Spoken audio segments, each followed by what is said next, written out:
En momentos como los que vive hoy nuestro país, es muy importante y más que necesario es justo que todos estemos bien informados, que todos podamos ejercer plenamente nuestro derecho a la información de forma clara, veraz, pero sobre todo de forma plural. Esto es, que podamos tener de primera mano ambos discursos para que con las ideas e impresiones claras tomemos decisiones acertadas y, mejor aún, a conciencia. Y en ello, los medios de comunicación tienen un rol fundamental en el manejo de su libertad de expresión. Y advertir este punto es el motivo de este programa. Hoy en Tus Derechos, derecho a la información y libertad de expresión. Soy Rocío Aliaga, bienvenidos. La prensa es el instrumento que tiene la población para equilibrar el poder en una democracia, dice el reconocido periodista colombiano Javier Darío Restrepo. Pero ¿qué pasa cuando los empresarios de la prensa suben sus intereses a la misma balanza?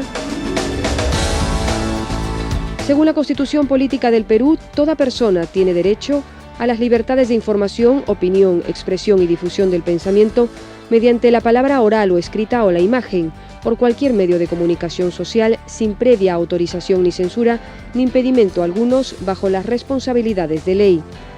En ese sentido, todos tenemos derecho a expresar nuestra posición. Pero ¿qué pasa cuando esa posición va dirigida a la opinión pública? ¿Quién fiscaliza a los fiscalizadores?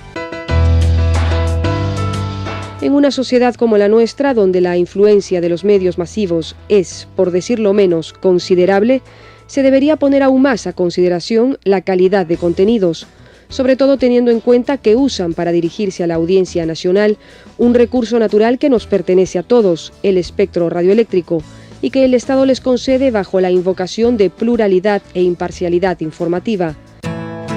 ¿Cómo conciliar los intereses de una empresa que por un lado irrazonablemente busca el lucro y por otro se entiende como el servicio del público? La situación preelectoral ha puesto a prueba una vez más el rol de los medios y la delgada línea de frontera de los límites de la libertad de expresión, en la que la prensa muchas veces juega con fines comunes a todos y otras veces no tanto, y se termina defendiendo no a la libertad de prensa sino a la libertad de empresa. Y es que si bien un medio de comunicación privado tiene el derecho y hasta el deber de marcar su preferencia, no debe hacerlo así en la producción de difusión de información. En tanto nos veríamos sometidos a consumir noticias manipuladas.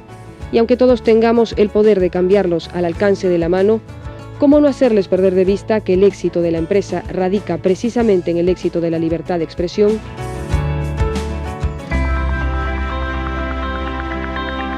Y me remito nuevamente al periodista colombiano. Un medio que renuncia a esa tentación tiene un inmenso valor y la gente le cree. Y ese debería ser el orden de las cosas. La credibilidad es y será siempre el bien más preciado, ansiada por toda periodista, preservada por las empresas y buscada por el público y su derecho a la información. Como todas las mañanas nos acompaña el doctor Francisco Morales Sarabia, secretario general del Tribunal Constitucional, ente gestor de este esfuerzo, de este programa. Francisco, buenos días. ¿Cuál es el orden de las cosas? Digo, desde el punto de vista jurídico, porque el que emite tiene derecho a expresarse con libertad, pero también el que recibe tiene derecho a informarse con pluralidad. ¿Cómo funciona el ejercicio del derecho en este caso? El derecho a la libertad de información y expresión ha sido recogido por la jurisprudencia del Tribunal Constitucional peruano. El tribunal lo que ha recogido es una tendencia mundial que señala que la libertad de información y expresión es pilar básico de una democracia. ¿Y por qué? Porque para que un ciudadano pueda emitir su voto, para que un ciudadano pueda discutir sobre los asuntos públicos, debe estar correcta y adecuadamente informado. Y esta información que es sobre hechos genera también derechos para el que emite la información y para el que recibe la información. Quien recibe la información tiene el derecho de exigir una información, valga la redundancia, veraz, contrastada y plural. He ahí el kit del asunto, Rocío. Así es, Francisco, en todo caso podríamos afirmar que el derecho a la información es consecuencia del buen uso de la libertad de expresión. Vamos a hacer una pausa, si me permite, Francisco, y regresamos con el periodista Enrique Sileri para conversar de estos temas. Volvemos.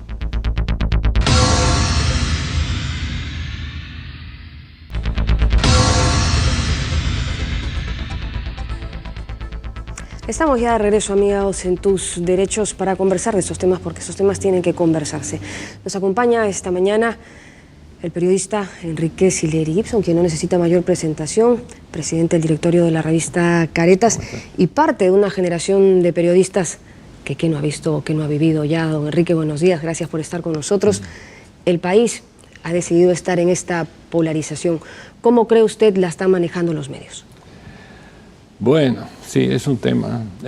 Por cierto que en todos los procesos electorales la pasión y los grupos partidarios de alguna forma van distorsionando el debate, ¿no? Es decir, yo no recuerdo otro proceso en el cual haya habido un sesgo tan marcado en ciertos medios, ¿eh?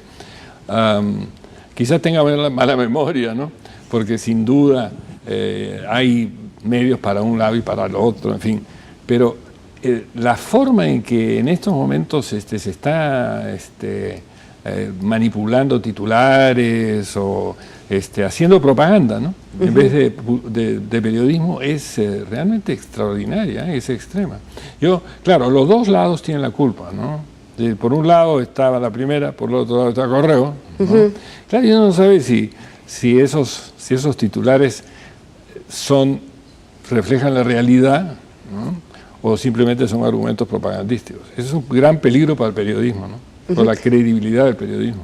Y eso por hablar de diarios, pero ya luego estos conglomerados o estos consorcios que agrupan en accionariado a más de un medio de comunicación, digamos que es un fenómeno más de estos tiempos o de estos mercados. ¿Cómo desde su experiencia creo que esto afecta a la libertad de prensa? Y claro, cuando hay un conglomerado muy fuerte se reduce, ¿no? Si ese conglomerado funciona con una línea editorial muy coordinada y unificada, entonces se reduce la diversidad, ¿no? Si es una consigna empresarial, se reduce la actividad periodística en sí, ¿no? Si es que, pero el público en el fondo tiene una cierta sabiduría, no se deja manipular tan fácilmente. Hay que dar nombres, ¿no? Recientemente se decía que Toledo ya ganaba porque el grupo El Comercio, ¿no? Con sus varios diarios y canales de televisión lo apoyaba, ¿no? No, las fotos inevitablemente, sí, las portadas eran de la segunda vuelta de Toledo Humala. Sí, pues, sin embargo salió cuarto, ¿no? No es tan fácil, ¿eh? La gente, el público, al fin de cuentas tiene una especie de vacuna, ¿no? Y sobre todo si es que la campaña es muy propagandística, si es que uno empieza a dudar de la línea, o mejor dicho, del titular mismo, ¿no? Si está muy sesgado, el público dice, bueno, eso es lo que dicen los diarios, eso es lo que dice el periodismo, y afecta a todos, ¿eh? Afecta a la credibilidad del periodismo en general, ¿no? Usted ha tocado un punto muy importante. No porque exista mayor cantidad de diarios o periódicos en los kioscos y que existan varios canales de televisión y muchas radios, esto significa una libertad de expresión. Como en el Perú, como país subdesarrollado a veces, podemos pensar que sí, hay una gran libertad de expresión. Pero el tema de los conglomerados. En el Perú no hay mayor regulación respecto a si un conglomerado, es decir, por citar, ¿no? Un grupo de diarios controla un canal de televisión, radios y todo ¿Usted qué piensa? ¿Debería haber una segmentación del mercado? Es decir, aquel que está en prensa, que se quede en prensa, los que están en radio y en televisión. No, eso es imposible, porque ahora y además Internet, porque hoy en día ya estamos en Internet también. Sí. Y además Internet hay que ver, por ejemplo, el New York Times tiene 33 millones de lectores en Internet, pero su circulación no pasa de 1 millón, no llega a 1 millón. Entonces que hay otro medio también. No, todos los medios, de alguna forma, los periódicos han entrado en otros medios, es una cosa muy antigua, es imposible. Pero ¿qué se podría hacer? Hay en radio y televisión sí hay límites, ¿eh? Sí tenemos límites en términos de cuántas emisoras pueden haber en cierta ciudad en manos de un mismo grupo, de un mismo propietario, ¿no? Ahora, lo que pasa es que, claro, en periódicos no, en diarios no. Ahora, por otro lado, también es cierto que al fin de cuentas el público decide, ¿no? Puede comprar o no comprar, simplemente puede tener circulación, no tener circulación. Y no es cuestión de dinero, no es cuestión de inversión, hay que pegarle de alguna forma, llegar, ¿no? Han habido grandes intentos. En términos de revistas, por ejemplo, se calcula que 1 de cada 10 nuevas revistas sobrevive. Es más o menos la estadística mundial. O sea que lanzar una nueva revista no es tan fácil, ¿no? Siempre preocupa mucho que haya algún tipo de regulación de esa naturaleza, ¿no? Porque se presta a cierta manipulación por parte del gobierno de turno, beneficiar a algunos, ser más estricto con otros, ¿no? Lo ideal es que simplemente haya un dinamismo en el mercado propio de las diferentes fuentes de interés, ¿no? Y no son solo comerciales realmente, ¿no? Y cuando justo usted dice términos comerciales, la televisión, la radio, ¿no? La publicidad es la que los hace vivir. ¿Y cuál debe ser la relación entre los periodistas, los comunicadores sociales y los propietarios de los medios de comunicación? Hay diferentes situaciones, por cierto, ¿no? Por ejemplo, un canal de televisión puede tener una cantidad de programas con diferente orientación. Cada programa puede virtualmente ser una entidad de por sí, con una personalidad de por sí, con una tendencia de por sí. Si se trata de periodismo o de noticias, ¿no? Pueden tener. Ahora, la noticia es ideal que la noticia no tenga un sesgo, pues no hay objetividad absoluta. Claro. Sabemos que no hay objetividad absoluta, pero hay que tratar de llegar a la verdad como uno la entiende y sobre todo comprender que el periodismo, ante todo, está transmitiendo noticias, ¿no es cierto? No solo opiniones, o mejor dicho, noticias primero, opiniones después, ¿no es cierto? Pero en esa relación tiene que haber, nuevamente en esa encuesta de Freedom House, una de las preguntas era en qué medida el publisher, como se dice en inglés, es decir, la empresa editora, se impone, ¿no es cierto?, sobre el criterio del director periodístico, ¿no? Entonces, en la medida que se impone por razones comerciales, muy a menudo por razones publicitarias, para satisfacer a los anunciadores, por ejemplo, en esa medida se reduce tremendamente la calidad de la libertad de información, calidad de libertad de prensa.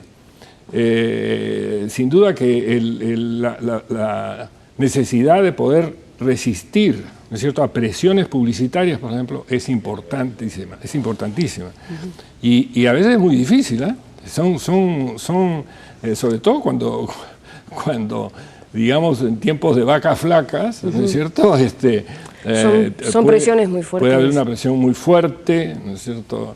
Yo creo que esta presión se está dando ahora en alguna forma. O el problema se da cuando todos los diarios o todos los canales se quedan con una sola idea o con una sola tendencia, digamos que ahí empiezan los problemas. Realmente la época de Fujimori fue formidable, además, en una forma en la forma más vil, ¿no? Porque fue para demostrar, una demostración de que todo se puede comprar, ¿no? Que en el Perú todo se puede comprar. Es la forma más humillante de lograr es mucho mejor que te tomen preso, ¿no es cierto? O que tomen a un periodista, que lo detengan o que cierren el medio, que terminen comprándolo, ¿no? Y que esto demuestre la poca calidad moral, ¿no es cierto?, del medio. Sobre ese punto regresamos con esa idea después del corte.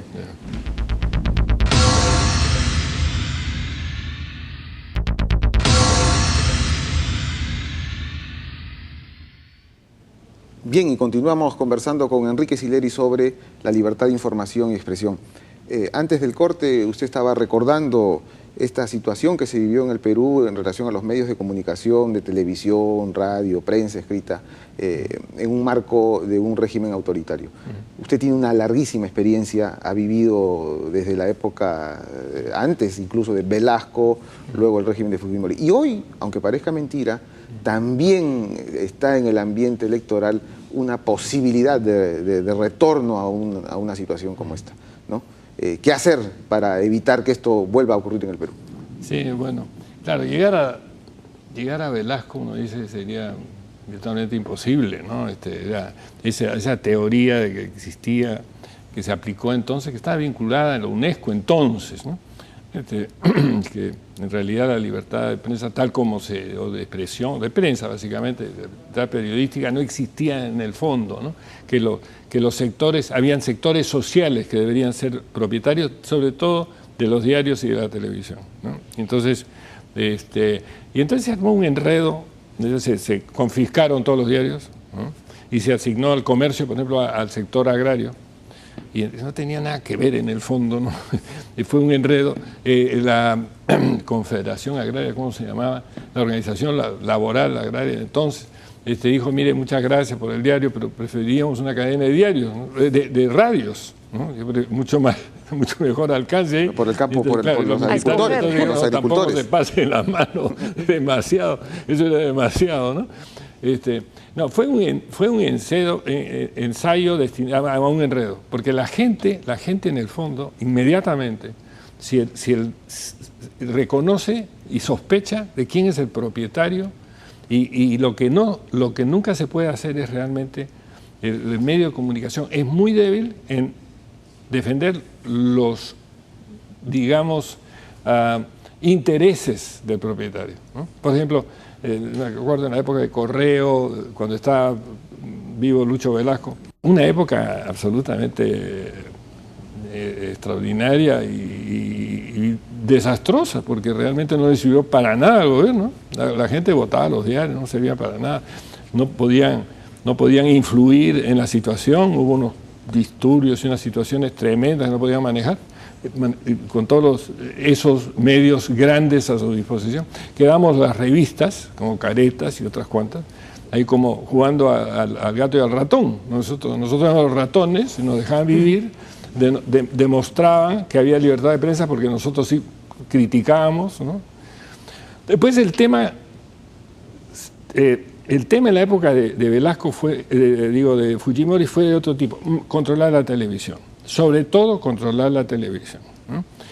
Alguien me decía, mira, esa era la situación de Serbia en la época de la guerra, cuando iban a organizaciones internacionales como el Instituto de Prensa Internacional a Serbia a decir, oye, acá no hay libertad de prensa. Decía, ¿por qué no hay? Mire, los diarios, y habían diarios críticos internos, pero la televisión completamente controlada, ¿no? Entonces esa era más o menos la mentalidad. Con la televisión en tus manos vas a poder controlar todo. Y la verdad es que el público pues sabe, se da cuenta inmediatamente, simplemente pierde impacto la televisión. Claro, pierde credibilidad, ¿no? Y ¿credibilidad? Hemos visto un poco el tema desde el punto de vista de la prensa como empresa, pero luego, ¿qué pasa con la gente que consume esa prensa? Y eso es justo lo que estaba diciendo. La gente que prende la tele, compra el diario o prende la radio, tiene derecho a informarse con pluralidad, y eso depende de cómo ejerzan las empresas de prensa su libertad de expresión. Por supuesto, ese es un derecho esencial, de informarse, no de escuchar solo opinión, ¿no? Sino que el medio de comunicación, en primer lugar, debe ser un medio informativo. Claro, dentro de las informaciones puede haber opiniones, pero hay hechos, ¿no? Una serie de hechos, de los cuales son material fundamental. Y entonces, los medios de comunicación, te digo, una revista como Caretas, para nosotros, material A1 es encontrar hechos desconocidos. Hechos, realmente. Eso es lo que más atrae, lo más importante, lo más fuerte, son los hechos. Nuestras opiniones pueden ser, ¿no es cierto?, nos parecerán importantes, ¿no?, pero es una posición, ¿no? Nuevamente, yendo, digamos, el tema de los periodistas y los medios de comunicación, y cada periodista cómo es y el medio de comunicación qué orientación tiene. En el caso de revistas, por ejemplo, como en diarios también, ¿no? tiene que tener una personalidad, ¿no es cierto? Hay derecha o más izquierda, más a derecha, más izquierda, ¿dónde estás más o menos? Tienes un estilo y tienes una cierta personalidad. Y los periodistas que se sienten atraídos a trabajar ahí generalmente tienen esa orientación. Ahora, lo importante es tener un acuerdo de conciencia, lo que se llaman esos acuerdos de conciencia, que no puedes obligar a un periodista a hacer algo y firmar algo que está en contra de su convicción, ¿no? Entonces esos son acuerdos que existen en muchos medios en todo el mundo, ¿no? Ahora, ¿no? Además porque sale mal, ¿no? Pero es una situación forzada. Y hay acuerdos ya formales, hay muchas organizaciones periodísticas que tienen esos acuerdos formales. Pero claro, el medio tiene que tener una cierta personalidad, ¿no? Nosotros somos medios cachondos, tomamos los temas serios, pero medio en broma, algo de caricatura, y estamos un poquito a la izquierda del centro. ¿Debe marcar un medio su línea editorial? De Caleta más o menos se ha ido creando una personalidad que ya es conocida, ¿no? De alguna forma es conocida, ¿no? Y claro, de vez en cuando se hacen editoriales, marcan ciertas posiciones muy concretas, muy específicas. Esto sí no lo aceptamos, ¿no? Sí creemos muy firmemente en esto, más allá de ciertos lugares comunes, ¿no es cierto? Creemos en la democracia, en la libertad, si no. Claro, y en el tema de la democracia y la información que decía Rocío, o sea, el ciudadano recibe, pero para formar justamente una opinión pública bien informada, porque más allá de la opinión, todos podemos tener una opinión, pero son los hechos relevantes los que forman un juicio para que el elector, o sobre diversos temas, corrupción, etcétera, se forme. Y eso es lo que constituye realmente una democracia. Por eso es que es tan importante la libertad de información en un marco de democracia. Exacto. Además, es importante el periodismo profesional, ¿no? Porque ahora se habla mucho de las redes sociales, que existen, por cierto, ¿no? Y además hay millones o centenares de millones de blogs, ¿no es cierto? Todo el mundo puede estar en Internet, por cierto, con una sintonía minúscula a veces, ¿no? A veces prende, pero todos son opinión, hay mucha opinión ahí, ¿no? No existe la maquinaria periodística para lograr nuevas informaciones así nomás, ¿no? Los hechos y la verdad. Exacto, hechos, ¿no? Y además, de alguna forma, verificados, ¿no? Hechos reales, no simplemente una versión, ¿no? No chismes, en fin, no, hechos, ¿no? Ese es un material absolutamente fundamental para el público. Sí, pero aún así, siendo chismes o no, generan tendencia y muchas veces llegan a manipular. Justamente eso es lo malo, pues. Las tendencias de las personas. Justo eso es lo malo, falta más periodismo profesional. En este momento lo que está es el sesgo excesivo de tantos medios de comunicación, atenta contra la profesión misma del periodismo. Hay que ver lo que ha sucedido en Ecuador, de paso, ¿no? Como una advertencia. En este referendo que ha hecho Correa, ha ganado también la idea de crear una comisión estatal que va de alguna forma a manipular contenidos. Peligrosísimo, es peligrosísimo. Pero que haya ganado en la opinión pública debe preocupar al periodismo. ¿Por qué? Porque quiere decir que no existe respeto mayoritario por la independencia periodística. Y una de las... ¿Por qué? Porque no creen en ella, ¿no? Porque si uno se sesga tanto, entonces ya sospecha pues que realmente es una versión genuinamente independiente, que es lo más objetivo posible, ¿no es cierto? Que uno está diciendo... sí. ¿La credibilidad entonces puede llegar a ser el límite de la libertad de expresión o de prensa? Sí, por supuesto. No, definitivamente. Es decir, nosotros debemos luchar, obviamente, por nuestra credibilidad, y depende de nosotros, depende mucho de nosotros mismos, ¿no? Bueno, hay que luchar por eso. Sí, nos quedamos con esa última reflexión, como la credibilidad tal vez guardiana del derecho de la información plural y objetiva. Muchas gracias, Enrique Sileri, por haber estado esta mañana con nosotros, por haber conversado de estos temas. Muchas veces es muy difícil reconocer los errores de la prensa, ¿no? Bueno, Enrique, muchas gracias, y nos quedamos con ese último consejo. Hay que propender a que haya un periodismo profesional y bastante fuerte. Exacto. Muchas gracias. Nos vamos, amigos, no sin antes recordarles nuestro correo electrónico tus-derechos@tvperú.gov.pe, o si no, también nos pueden escribir a nuestro Facebook tusderechos-TV Perú. Tomamos muy en cuenta sus sugerencias, sus inquietudes. Y regresamos el próximo sábado. Sí, efectivamente, el próximo sábado tendremos un programa dedicado al régimen económico de la Constitución. Y no se olviden, todos los sábados a las 11 de la mañana, Tus Derechos. Aquí en TV Perú, mucho más que ver. Chao.